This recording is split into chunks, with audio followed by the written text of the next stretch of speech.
Going live. All right, we are live. Welcome, everybody. This is our 7th live stream for SPOCRA, and today we have Ahmed Oladele from ANQA Stake Pool.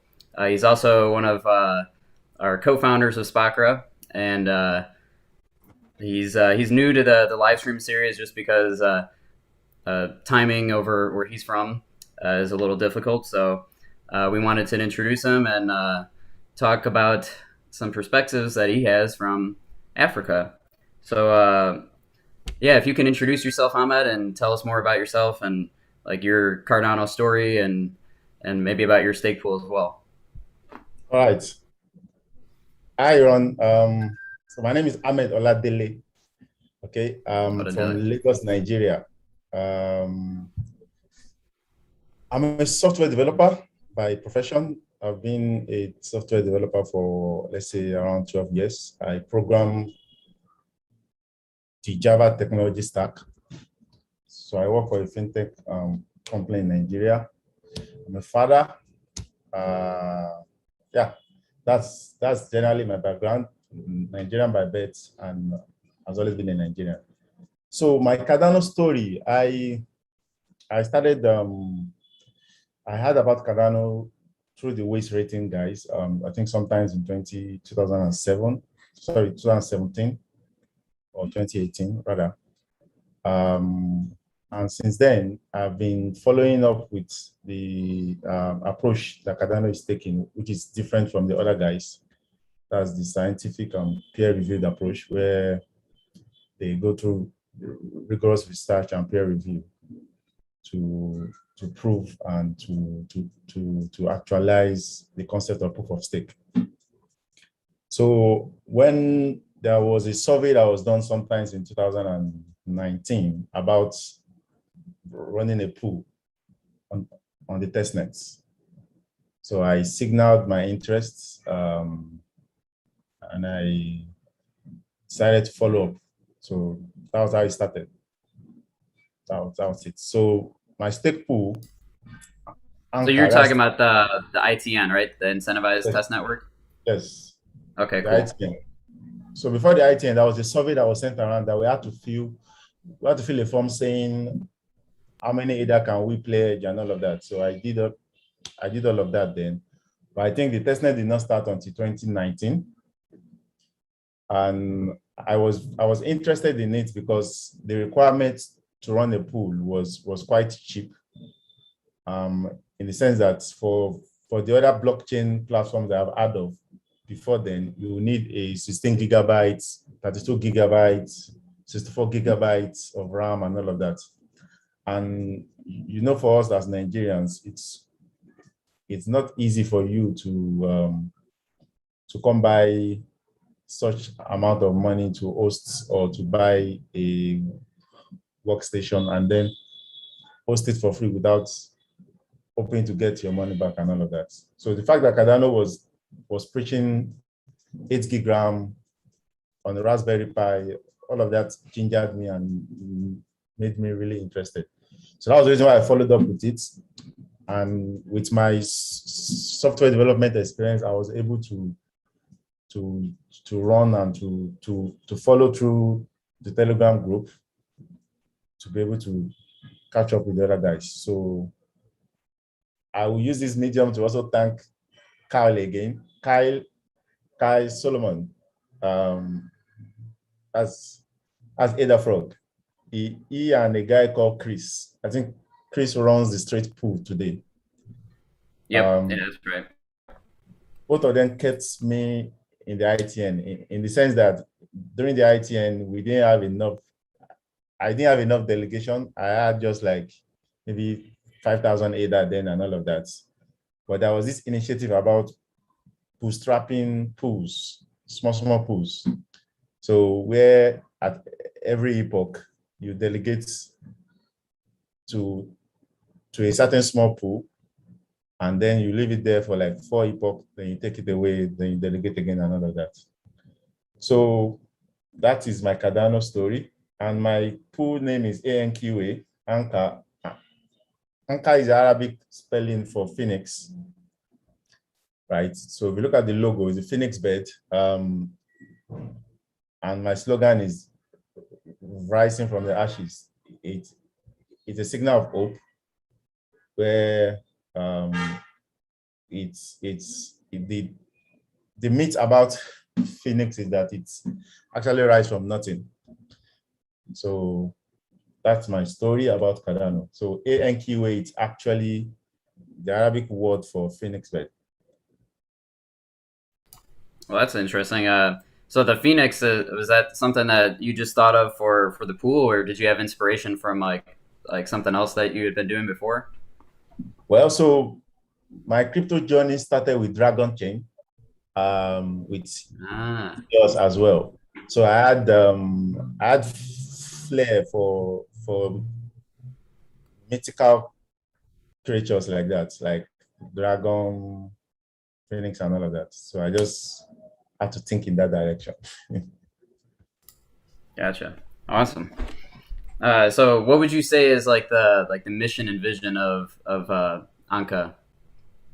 Okay, so what I set out as my first target was to build an environment for developers, like an infrastructure. So what I did with my first, with what I've been doing with my reward has been to build a hub, like a co-working space where developers can come and learn. Because the basic thing that differentiates between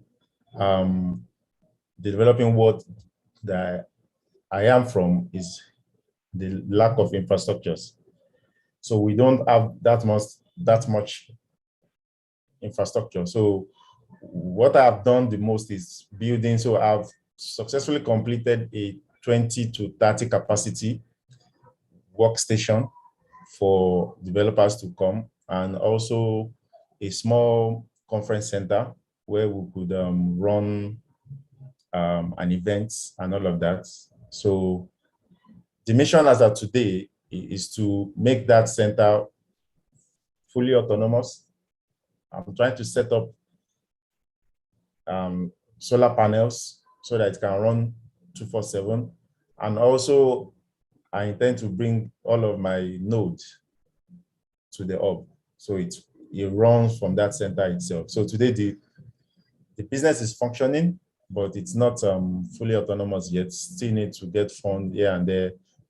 And the fact that power is a problem in this part of the world, it is not it's not helping the cause. So right now I'm trying to save up some reward to get a solar panel installed and all of that. Awesome. So I mean, Lagos, Nigeria. That's one of like the major cities. I mean, uh, so even in that city, it's so you're saying it's pretty hard to get power and like internet over like what in the facility that. So you have a facility that you're putting all this infrastructure into so that people can come. So I actually do not have the capacity to even have a facility in Lagos. So this facility I'm talking about is actually in Oyo State. So Oyo State is a different state. Ah, okay. It's very close to Lagos, but it's in Oyo State. I stay in Lagos, so but where I could afford a structure was in Oyo State, where I built this particular hub in. And even in Lagos, that is a fact that we don't have regular power supply. We do not have affordable internet. We do not have basic infrastructure. So it's all across the country. So would you say that most people are on a mobile network, or there aren't cafes? How do people normally connect to the internet and like in like communities?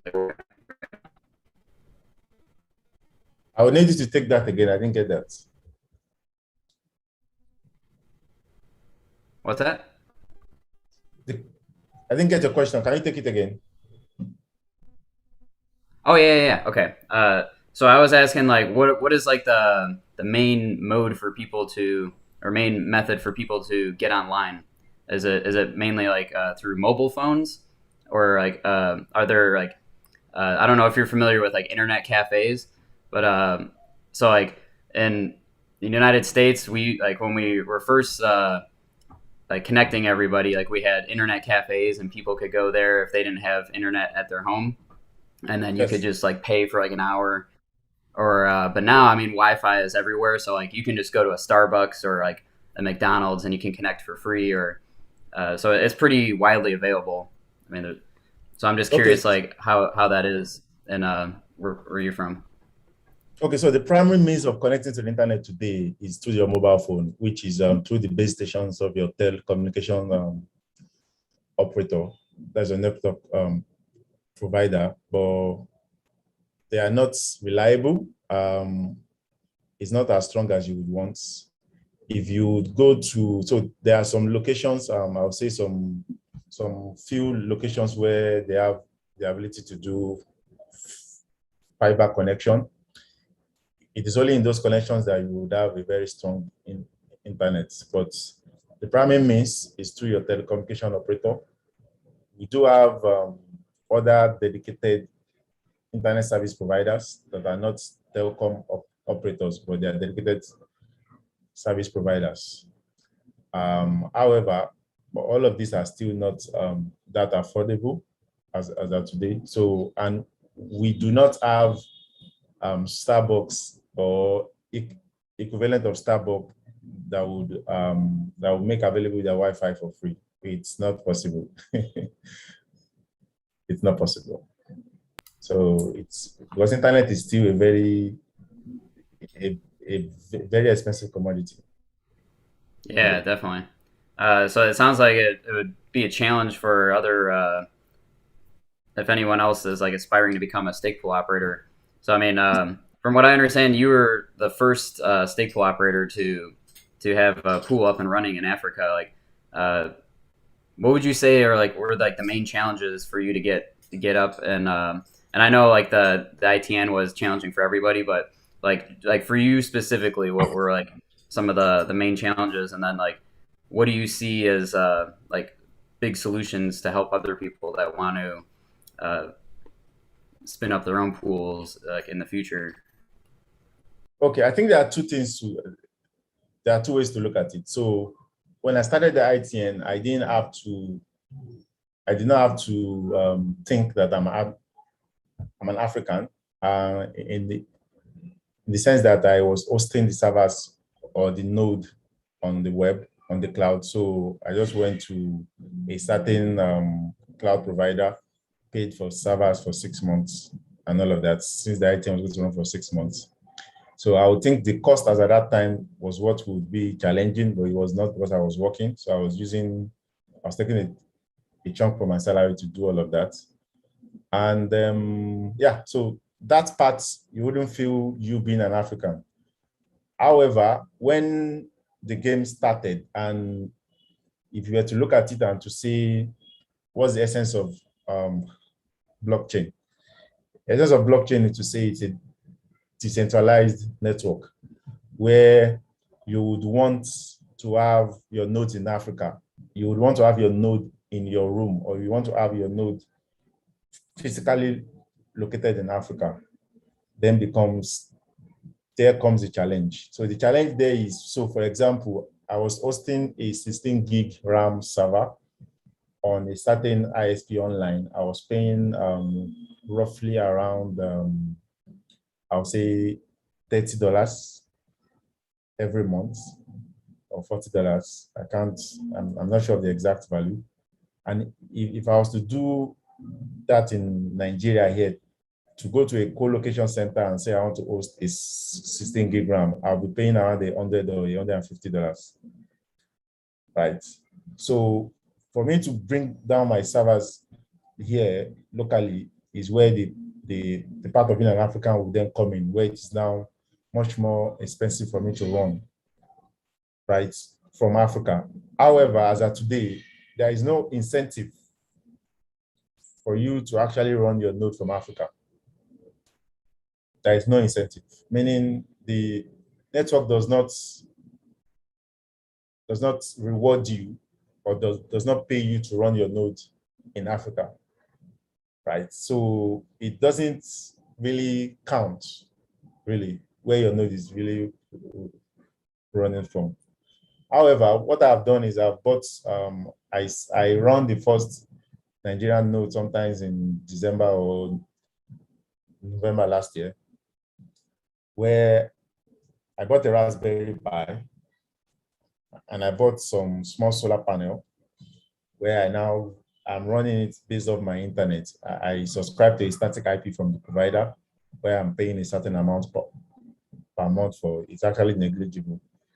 So I'm running that node from Nigeria today based off the service provider, right? And the cost of even maintaining that node in terms of the internet subscription and the static IP fee that I'm paying, it's even more expensive than me running the node on the cloud.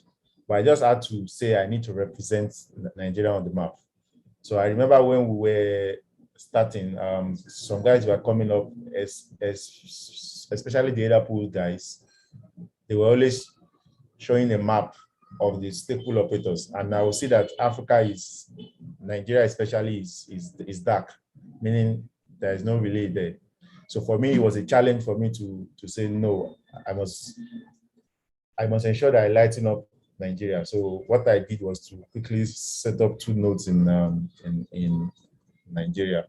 So I'm running one at a Raspberry Pi, and then I'm running the other one in a colocation center. So it is more expensive to run that, right, from this part of the world because of the infrastructure is not as cheap as it is outside of the continent. So from that perspective, it is challenging, right? Yes, but if we were to talk about the pledge perspective, that's a different ball game entirely. Right? So, because what is the cost of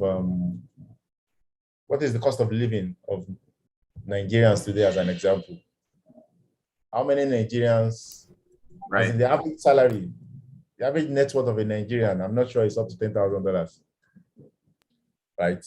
So, and today, if we as operators are saying that we want the pool parameters to be set to 200,000 ADA, right? If you say that 200,000 ADA today as your minimum pledge, in dollars, that will give you how much? Is that 20,000 or 200,000?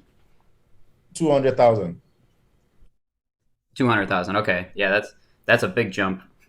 That's a big, right? So, and if that's what people are advocating, because I keep hearing 200,000, 100,000, 150,000, right? So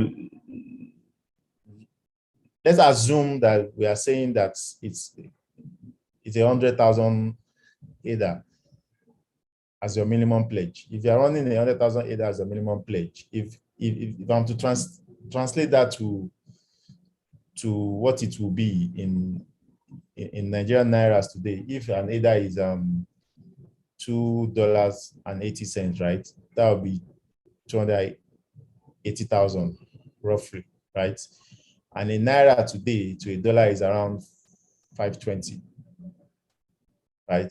So I'll assume that will give you very close to 150 million naira.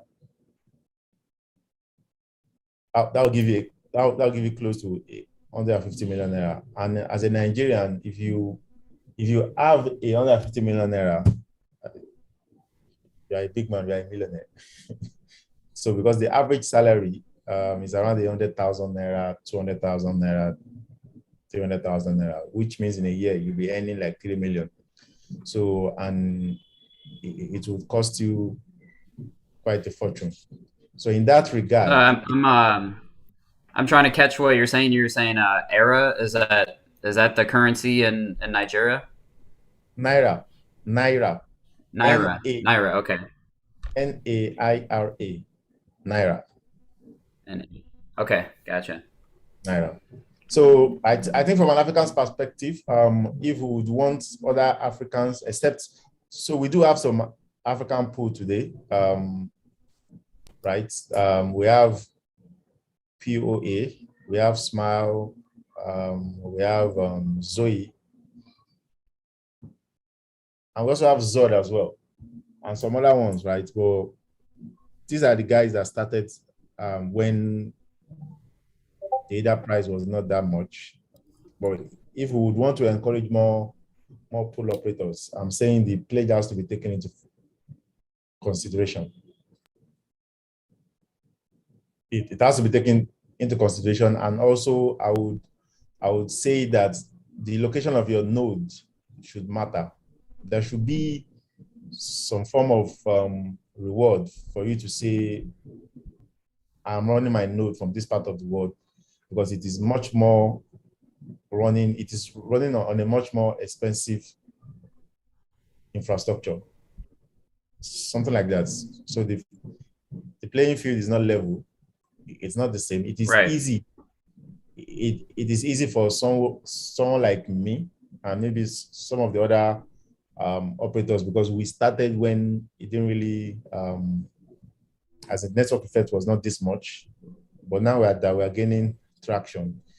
It would be tough to get more people in, because if you check my pool today, I would say I have just one whale in my pool, and I have other small delegators. Now the whale in my pool was, I think I got the whale on maybe the third epoch, because I was one of the few operators I registered on the day of the snapshots. So because I was on the ITN, I know how to do all of this. So I was online at the snapshot, and I registered my pool instantly, immediately after the epoch. So I was able to advertise on Twitter, right? And the whales selected my pool and two other pools, and he has been with the pools since that time. If I'm a new African guy now today and I create a pool and I go to Twitter, I'm not sure anybody will notice me, because there are quite a lot of people that are seeking for delegation. But at the time that I did it, it was just me and maybe a few others that was doing that. So our tweets were much more visible to the operators. So I would say in that regard, those are the challenges to run a pool in Africa today. Yeah, I mean that's yeah. Thank you for sharing that. That's a big topic. I think for the people that are advocating for such a high pledge amount, I mean, it not just even for operators that potential operators in Africa. It's also just for like any potential operator anywhere in the world. Really, I mean, as the ADA price increases, 200,000 ADA as a pledge amount is a really tall order. Um, I mean, I think it really limits and puts like a bigger for people that want to join. So we're especially for other countries around the world. And so Yeah, maybe we should be thinking about this. Oh, go ahead. Go ahead. yeah, I think you are spot on. What you are saying is valid. So in that regard, we need to think around the other geographical locations and try to bring everybody on board. Because at the end of the day, if we don't, we then see other Europeans, other Americans coming and disguised as an African, and they would then take advantage of the actual Africans that should be running those pools themselves. Yeah, I think we're if we make a change like this that's so drastic, I think we're in danger of centralizing to the, like just the countries and the people that have the means to start a pool with that amount of stake and really like be in the game, so to speak. And then, but I was gonna say maybe we should be looking at this. So including like how we can make this more level for different geographical regions based on like maybe the currency valuations or something. But I mean, I think just in general for a pledge change, like shouldn't we take this in more of like a stair step way instead of just like a drastic change? I mean, especially as like ADA value increases and it is likely to continue increasing. I mean, Yes, we don't know what's going to happen with the U.S. dollar, but yeah, go ahead. yes. So I know when this whole ecosystem started and the ADA price was around 10 cents or 11 cents, there was a comparison between what Ethereum ecosystem was using as a minimum stake for you to be an operator then was 32 ETH. And that was based on the price of Ethereum as at then, which will give you roughly around $6,000 to $10,000, which was what they used as their benchmark. And that was the reason why they were saying they would use 32 ETH for it. So I'm not saying an operator should not have skin in the game, because at the end of the day, what you will hear is that the operator should have skin in the game. But skin in the game for you is different from skin in the game for me, right? So that needs to be factored in, and that should be considered. I don't think it would, I don't think it would be easy to say the fact that you are from Nigeria, then your pledge should be smaller. No, I don't think that would be the case. I just think there needs to be some form of incentive or some form of delegation, maybe from Cardano Foundation or IOG, I don't know, some form of algorithm that would allow what the Cardano Foundation is doing today to encourage people from not just African. I want to believe this same environmental or infrastructural issue that I'm talking about also applies to some Asian countries as well, right? So it's not just African. I would assume that there should be like a dedicated delegation for such less developed countries, and that are actively participating. So because you need to bring something to the table as well, right? So if you are able to run a node from that part of the world, I want to believe that that should count as something. It should count. I should not be playing on the same field as the guy that is plugging in. I can't. So I inquired recently that I want to run a fiber, right? Before I can run that, the amount of money is going to cost me to do that it's so expensive that I had to turn it down and say I'm not doing it again. Right. So if I eventually now do that, then it should come with some form of incentive. So that's my opinion. I agree.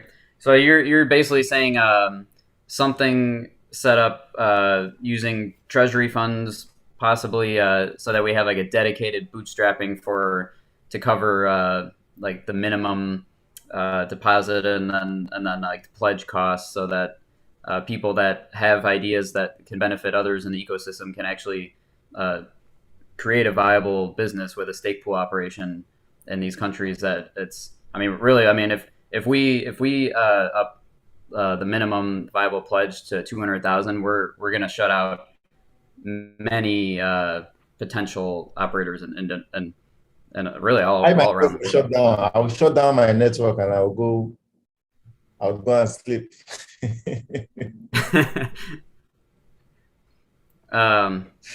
Right. So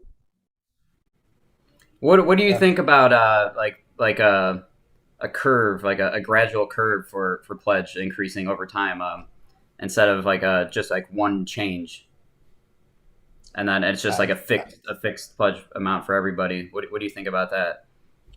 I, I think we should start with the curve, like a curve benefit first, right? Like the reward should be curved in the sense that, so I was part of I was privileged to receive the Cardano Foundation delegation sometimes in maybe January this year or February. And the reward that I get for running the same operation, right, that was running in October, in November, in December, was like ×3, right? So there was no way, and the pledge was with me for 3 months and all of that. And after the 3 months, I'm not getting lesser reward for still running the same operation. So in essence, I think the reward should be curved first, right? In the sense that the reward difference should not be so magnanimous, because then I think my pledge, my total stake was around 17 million or 18 million, because I received 15 million delegation from CF.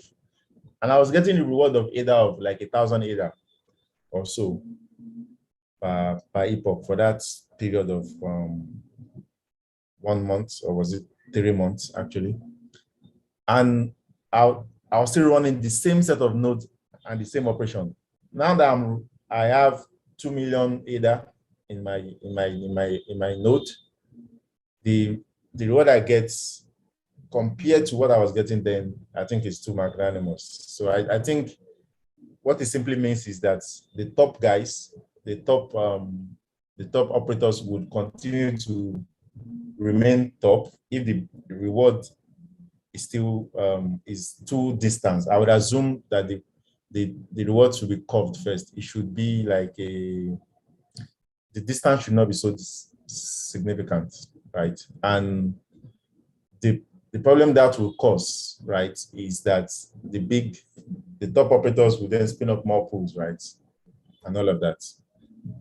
That's the reason where, as an instance where I expect Atala Prism, I don't know what the plan is. I don't know how feasible it is actually. I would expect some form of identity in pool operation, in the sense that regardless of the number of pools that you have, or regardless of the number of names that you change, there's some form of identity that we would know that the identity of this pool operator, even if we don't know that the name of this guy is Ahmed behind the scene, we will know that this identity belongs to this same pool operator, right? And it should. So those are the only things that I think can then again, I do agree with you, right, in terms of the pledge being curved as well, not just a drastic decision to just change the pledge to 100,000. I'm not sure they can even do that today, right? Because if they do that, quite a lot of pools will stop functioning. Quite a lot of pools would have to stop their operation, because there is no way, because the ADA price keeps going up. 100%. Yeah, the ADA price keeps going up. And the pledge that was at 0, because as of today, the pledge does not matter because that's 0. I could set my pledge to 0. And as long as I can get traction of delegation, I still meet a block. So what that means is, if they do that, then the network would even suffer for it in terms of stability of the network. So I don't think that's possible. So it has to be a gradual change at the end of the day. But there are several factors that is that's attached to this.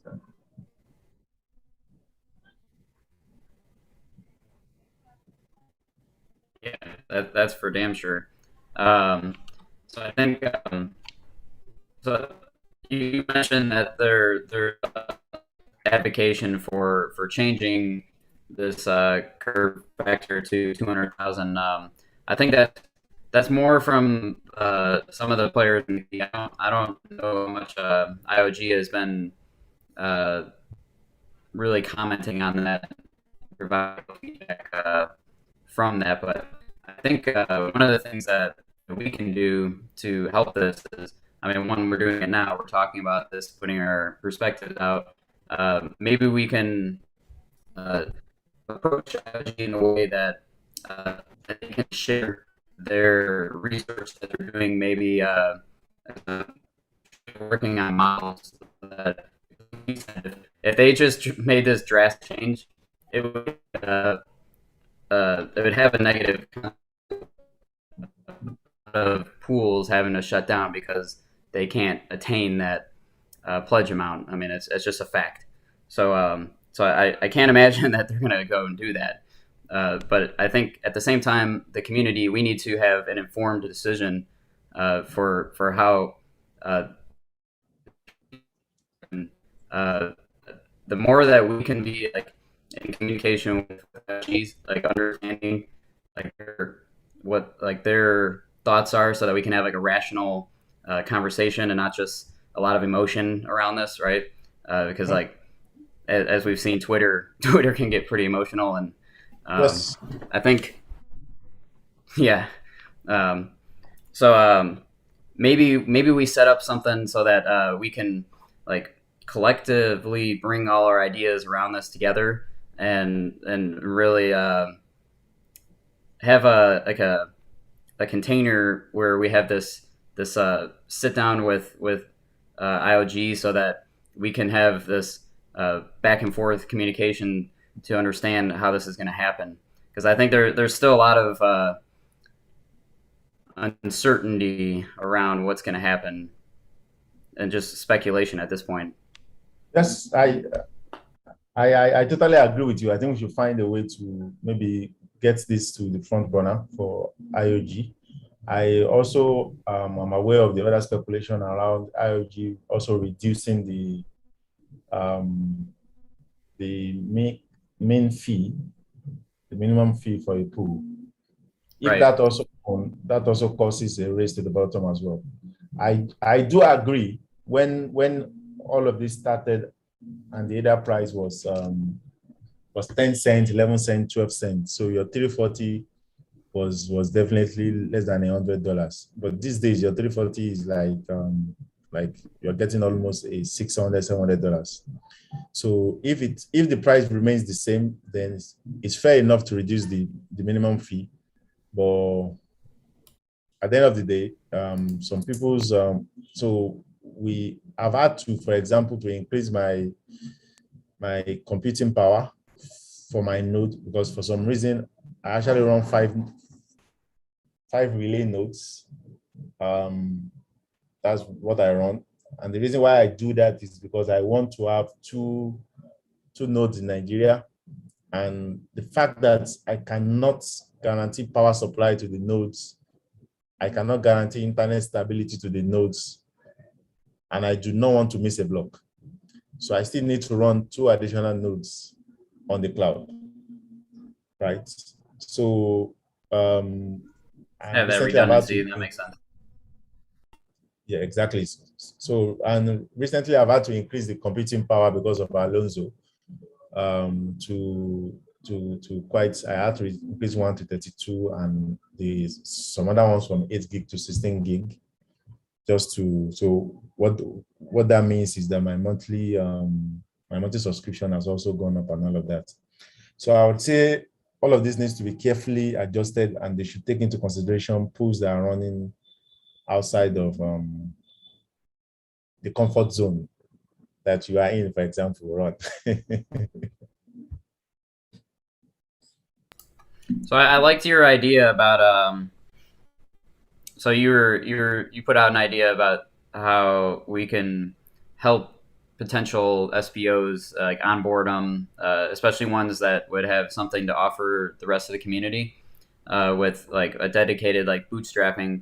But what if that's proposed and then it's something that Cardano Foundation says no, we're not going to do that. What do we do then? I mean, is it fall on SPOCRA or like other entities that like community formed entities to try to come up with a way so that we can support the initiatives of pools that want to start out that don't have the means? Or what are your thoughts on that? So I do not have a perfect or a perfect solution right now. I do believe it can be discussed and ironed out, and maybe a DAO token, like a decentralized stuff, could help. I don't know, but we just need to find ways around that. But I think that's a definite yes for me. We need to find a way to bootstrap guys that are interested and would definitely bring something to the table. Like what these guys are doing, the main swap guy, I think I appreciate what they are doing by helping the smaller pools and giving tokens to the delegators for delegating to the smaller pools.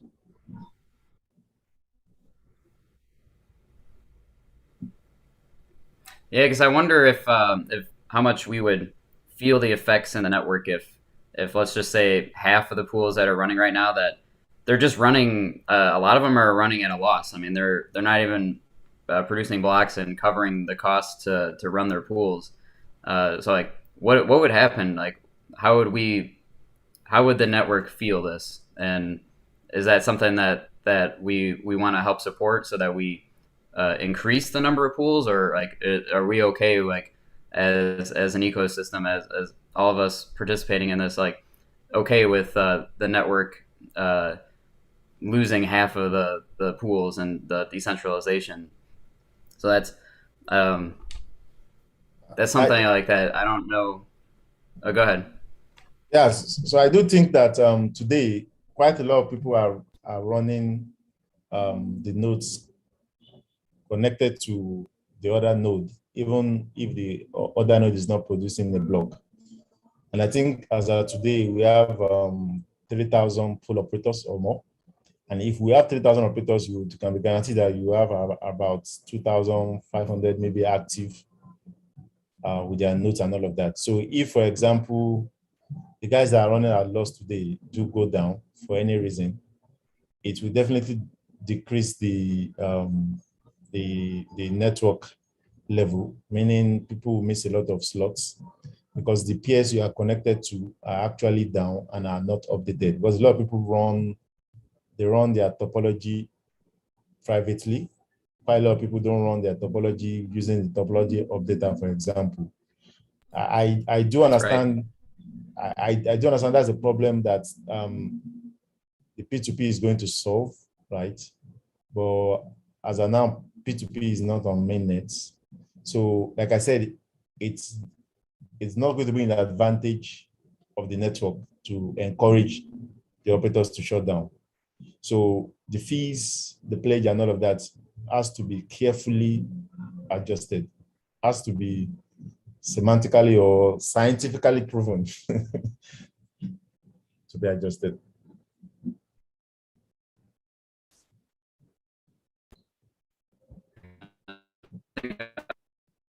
Getting that information out to the wider community so that we understand it and how it's going to impact us is crucial at this point, so that we can start having these like really crucial discussions, so that when the for us to make a decision, we're able to make it like with more of a consensus than yeah, I was. Okay, we touched on that already. Let's see. So the other part of this is like the change that's coming as we see. I mean, it's just we have the pledge change coming. We know that. We don't know how it's going to look 100%. We just know it's going to potentially cause challenges for smaller that want to continue running and startup. But then there's also the big real competition of venture capital and enterprise level operations coming in.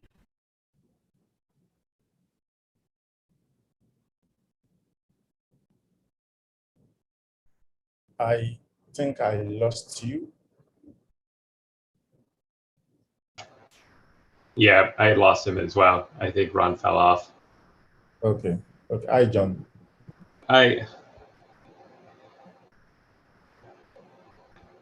Looks like he's back. Okay. Hey guys, I just lost connection. I just recently moved and I don't have my internet set up yet, so I'm running on my hotspot, so I have a really crappy connection. And I didn't have time to run over to a Starbucks or anything. Can you guys hear me? Yes, yes. Yep. Yes, I can hear you. Okay. I don't know where I cut out. So I think you were talking about the. Ahmed, are you on that private topology? Like you're anonymous. You just like disappeared on the beach. I think it's There you getting are. dark. Yeah, it's getting dark over here. It's around 12 minutes to 7 p.m. So it's getting dark, and I'm indoor, so and I don't have the lights on. So that's why that is happening. Oh, okay. No worries. What I was talking about was just the changing landscape. We've been talking about this for the past few weeks, but I just want to prepare as many options as possible. So thinking about what the competition is going to bring and how we can still compete. What are the opportunities like when there are more enterprise level operations starting up and that do have more of a means to fund their endeavors. But one of the opportunities, the bigger ones, is going to be like stateful as a service, so that we can still increase the decentralization of many individual pools. So I would encourage enterprise level that wants to come in to seek out operators that maybe already running their own pools and see if we can't come up with some partnerships that would allow for more individual pools to be running, so that enterprise level that wants to participate in this ecosystem and have benefits would also support the network, just like we're kind of seeing with some of the exchanges doing community delegation. So more of that kind of behavior in the ecosystem will so instead of these larger entities just primarily seeking to increase their own profits, how do they participate in the ecosystem so that it can still benefit the many, right? So that's something that I'm just gonna keep hitting on, and go ahead. Yeah, I think for Cardano, I think it's in their roadmap to encourage more pool operators. How they will do that, I don't know, because if you were to read the Hydra paper, I didn't fully read it, but I understand the concept of state channels. You would need, for in terms of throughputs, that's the number of transactions per second that you could run on the chain. You would need to be able to run quite a lot of operators. So the nodes feature actually depends on it having thousands of operators, right? Because that would then represent the number of state channels in terms of head channels or their tail channels. So I don't know what the plan is, but I do know it's in the interests of the node, or it's in the interest of the chain to encourage and to onboard as many node operators as they can, because that would make the concept of node state channels, Hydra, which is for their departure era. That's what we're going into after Alonso, which is the Gogen. That will be what will then bring that in. So the plans, we don't know, but I do know that it is in their interest not to allow it to be centralized and given the opportunity. So I don't know what the plan is, but that's just my idea, and that's what I think. Yeah. So I wanted to ask more when you were talking about ANQA and what you're setting up. How is that something that you think that could help other? I mean, is that something you're setting up to help other potential SPOs or just or can you expand more on that? I was curious about that. Okay, so it's an environment for you to host a conference. It's an environment for you to work from remotely. So the intention is, if it is fully operational, I intend to host blockchain classes for young students, then introduce them to different blockchain, and then maybe sponsor one or two of them and provide seed investment into one or two of their ideas. Awesome. Okay. So do you, one of the things SPOCRA is doing is building the apprenticeship program. Do you envision this environment having like hosting like a physical meetup so that people that want to become stake pool operators can run through the SPOCRA apprenticeship program, and you can help them along with that or something like that? Definitely. That's the aim. That's really the aim. It's just my day job has actually not given me that much time to really push for these things. And the aim at the end of the day is to form partnership, to even find a way to bring it to other parties as well, like to have an alliance with the Mugo, alliance with Cardano Foundation, and to be able to teach their curriculum as well there. The aim is to get someone that can actually go attend the ANQA events that is happening next year. I hear IOG is running their next Pluto's class, physical one in very close to me, which is Ghana. So, but because of my 9 to 5, I'm not able to fully close out on all of these deliverables, but I'm on it. It's just moving slow, but Yeah. hopefully it's the ground running soon. No, I really love that you're doing that. I didn't know that was part of what you were doing. Because I think it's really important that we do build these like these physical bridges so that we can onboard people that have ideas for building their own businesses. Because I just drive around, like I just moved right outside Detroit, and that's a lot of people know like Detroit was hit badly after the auto industry suffered. So they've been rebuilding, but I mean I look around and I just see a lot of like local businesses had shut down after COVID, and I just like, to me, like the mission and vision of Cardano was to have a stake pool operation as a way for individuals to really run like a local community business, something that like they could get funding to start their business and then continue their operation. So like to me, if we make these changes that are going to shut down a lot of individual pools, and if we have onboarding of like the larger enterprise entities come in here and kind of like eat everyone's lunch, I think then we failed. And I think we need to be cognizant of how we make these changes, because we are Cardano, right? We shape this.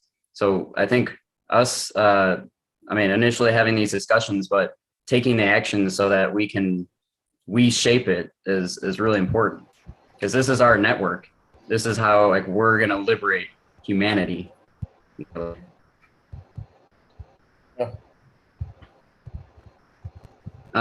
we have 5 minutes left. John, I see you're up. How's it going? If you wanted to ask any questions, anything. Yeah, I think one of the, to me, I think one of the biggest issues that we have is when we try to look at making changes to pledge, and we try to look at making changes and seeing who's going to suffer, from a small pool versus, like you mentioned, the enterprise money that is even still yet to come in, and we'll end up with 5 Binances that are really running the entire network, right? To me, the biggest issue is we have lots of people preaching on Twitter decentralization, but it's almost like we don't have that communication link to delegators to say, hey, look, this is important.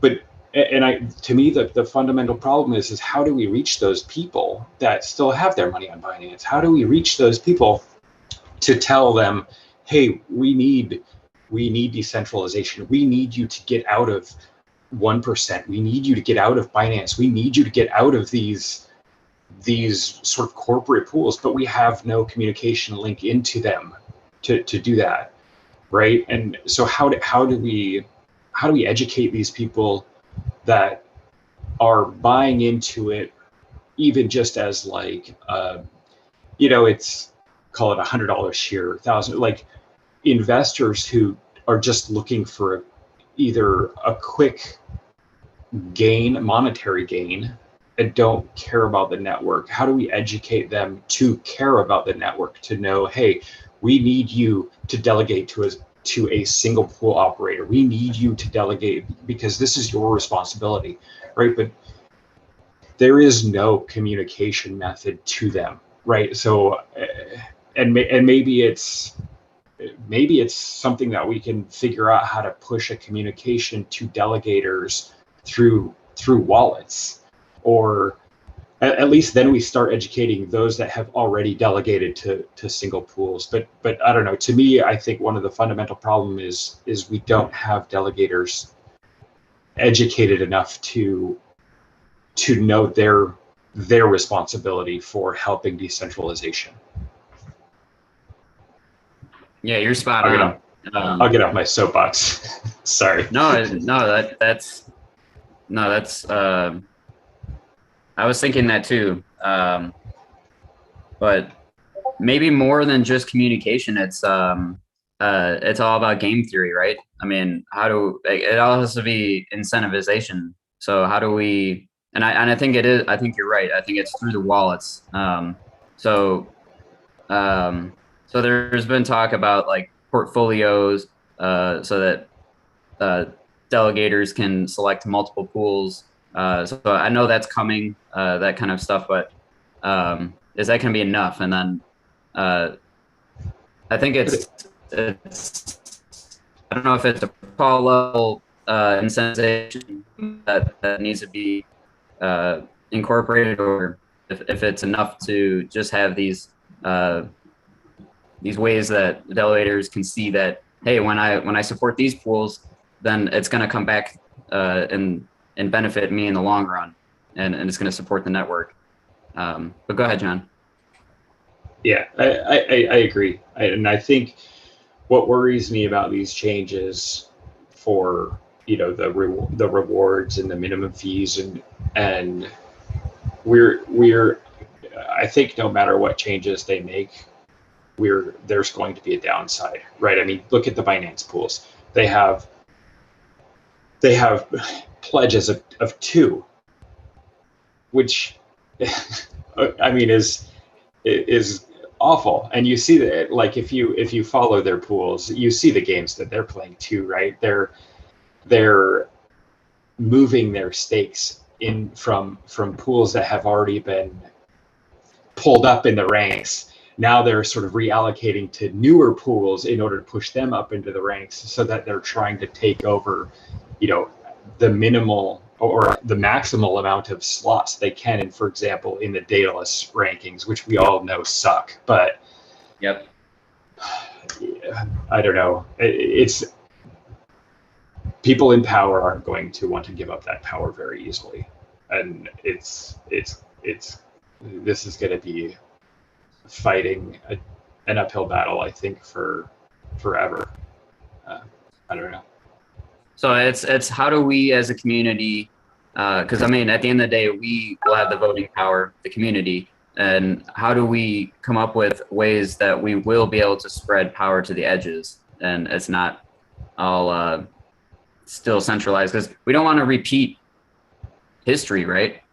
With like, otherwise we're just going to end up with the same like centrally controlled financial system that we already have. It's just new players, right? That's what I kind of see. Like, it looks like the potential is there for us to repeat history, but if enough of us are informed enough so that we understand, like you said, I think most of the delegators probably don't have a clue.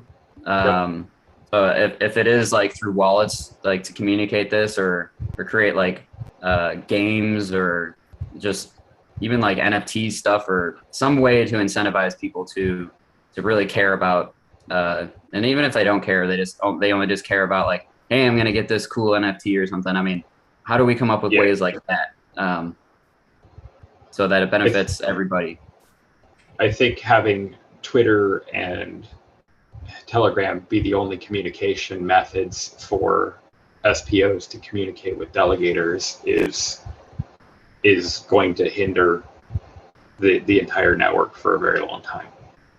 And if you want to build trust with an SPO to delegators, give them a mechanism to have a means of communication, right? Yeah, I still firmly believe, I think wallet communication is going to be necessary to at least start educating and building that trust for delegators who, again, who don't understand their responsibility for helping secure the network, right? And eventually we'll slowly, wear down the Binances and those ones, but you got to start with those that have already sort of been educated, and make sure that they have a good experience with their SPO. I don't know. Right. Yeah, and I don't think it's all doom and gloom. I mean, just having like this awareness, like, and us already talking about it and thinking about how we can go about it is a start, and we have more power than we think. So like us coming together is like the true power. That's our collective ability outweighs the centralized few. So let's never discount that. So yeah, we're actually over time. I'm gonna head over to the town hall, but thank you, John, for coming. Thank you, Ahmed, for sharing your story, and it was a really pleasure talking with you and learning more about your mission and vision for your pool. And I definitely want to support that. I think that's awesome. I'm actually working with someone that has a similar idea for the same thing that you're doing in the United States, because I think it's necessary. So yeah. Thank you. That's fine. That's fine. Thank you, Ron. And Thanks, guys. John. Okay. We'll talk to you guys. We'll see you guys again soon. Bye. Okay. Bye-bye. Bye-bye.